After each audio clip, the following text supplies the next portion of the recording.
My name is Julius Nash. I am a Mayvenn certified stylist, and I have been working in a salon for the past few years. And I'm sure as all stylists, we have salon chronicles, right? It's crazy salon stories.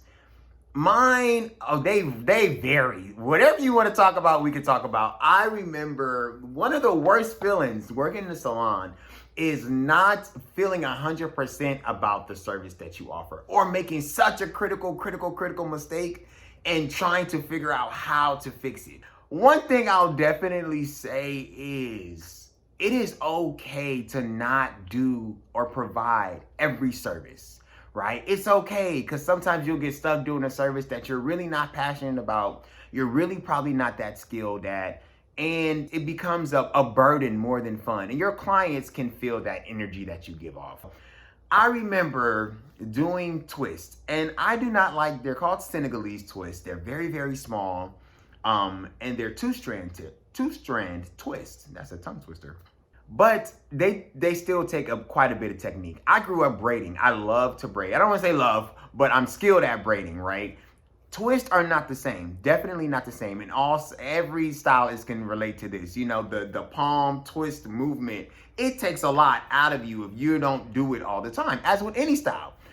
I started this young lady's twist at like 9 in the morning. I didn't want to do it, but I felt bad, you know. And as stylists, we are entrepreneurs. We want to get our money. We don't like to say no. We don't like to lose money. So we're always like, you know what? Sure, you know.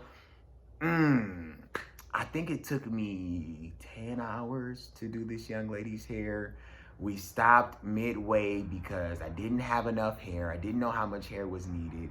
As I was twisting, I didn't get to the groove of knowing how to lock the twist until maybe about halfway on her head.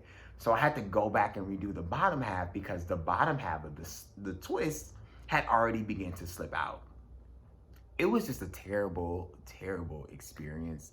She ended up calling me like a week later, and I knew, once as a stylist, you know when you get that phone call, you're not 100% certain on the service that you provided. It's like we wait for it. It's like, I know they're gonna call. I know something's not gonna hold up. That lace is gonna lift. That color is gonna drip. The track is gonna come out. You just know, you know. And so when she called me, I'm like, I know.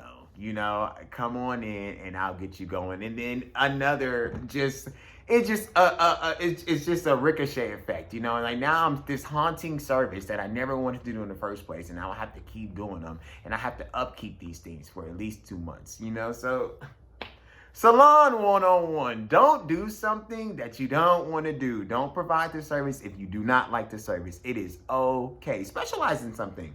You know, whatever it is that you want to do. You are the artist. Create.